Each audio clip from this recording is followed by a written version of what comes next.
Copa América cumbia más em Brasil e Argentina como favorito. Su reglamento não juega de quarto de final, semifinal para de 3 e 4 lugar. Se tem empate depois de 90 minutos, vai tirar penalti de viaja. Tá tem juega final só. Se tem empate depois de 90 minutos, vai um tempo extra de 5 minutos para a banda. E se quer empatar, vai over na tiramento de penalti. Essa é a regra de Copa América para aqui. E Aruba Lawn Tennis vão organizar torneio para ranking na Aruba Racket Club. E parte da Federação de Tênis está satisfeito com a quantidade de jovens tenistas quanto uma parte no torneio para ranking. Essa aqui é uma boa preparação para Tista, que está tomando lugar for de 29 de junho para 5 de julho na Aruba Racket Club. Tista lo sigue na Aruba, pero Tista torneio por participar natural, want bota inscrever, então depende da pontuação que você tem por participar. Pero como que é um torneio de Aruba, então basicamente todo europeano que quer participar por participar. E não vai para ranking agora? E não vai para o ranking agora, aunque com natural se den Tista sem não rol. Sorry, não. Lo bem passa para esse aqui de exterior?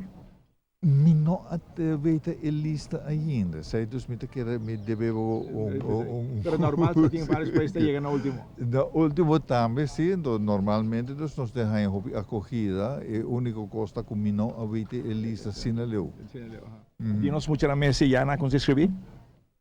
E sei tampouco mi não na altura dus de quanto registração nós assinaleu. Dus essa pastor Robi Bianca ainda não manda bisava que não quer participar, não te inscrever, mas no último momento não pode retirar, não pode retirar depois da deadline. O pastor não escolhe para outro torneio que está combinando também, não?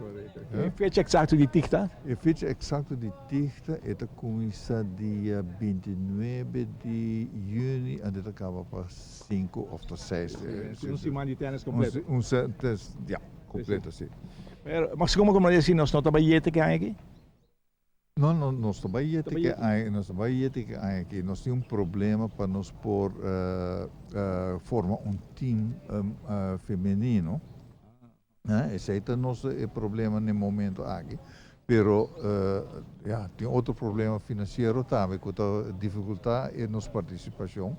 Pero se nós temos pensado em mandar um equipo masculino. Masculino só? Masculino, assinaleu, sim. Feminino tem ainda em dúvida? Feminino ainda em dúvida, sim. Pastor, nós temos recursos não tão pouco. Então nós não podemos formar time completo. É difícil agora? É difícil, sim.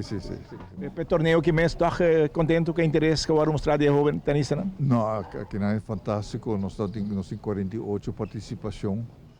Dus zij, para nós está cifra hobby bom, nós estamos contentes com o tennis toch desenvolvendo o mais positivo, que nós estamos mais muito não qualquer hunger. Nós tínhamos resultado na Liga Maior de Softball, surprise da derrota Bud Light Braves 24-4, que Baima está dando Yanis Bulldozer 9-1, San Nicolás Movers está ganhando Astros 5-2. Bambino Florsheim está derrota Ecos Classics 6-5 e Boomerang está ganhando a Rocketeers 7-6. E em baseball double A resultado na Intersimang, Rockets está dando Scorpions 7-6, Orion Stallions está ganhando Braves 6-2, Atco Indians está blanquear Tiger Shark 10-0, Scorpions está ganhando Brasil Series 8-4, Red Machine está logo vitória de 5-2 riba Rockets e ayer Braves está derrotado Tiger Shark 3-1. Assim, naturalmente, de beisebol está esse resultado de Intersimang aqui na ATV, naturalmente. E amanhã de futebol, Aruba está enfrentar Barbados. Amanhã tem vários jogos riba schedule de CONCACAF para eliminatório, para Mundial na Rússia.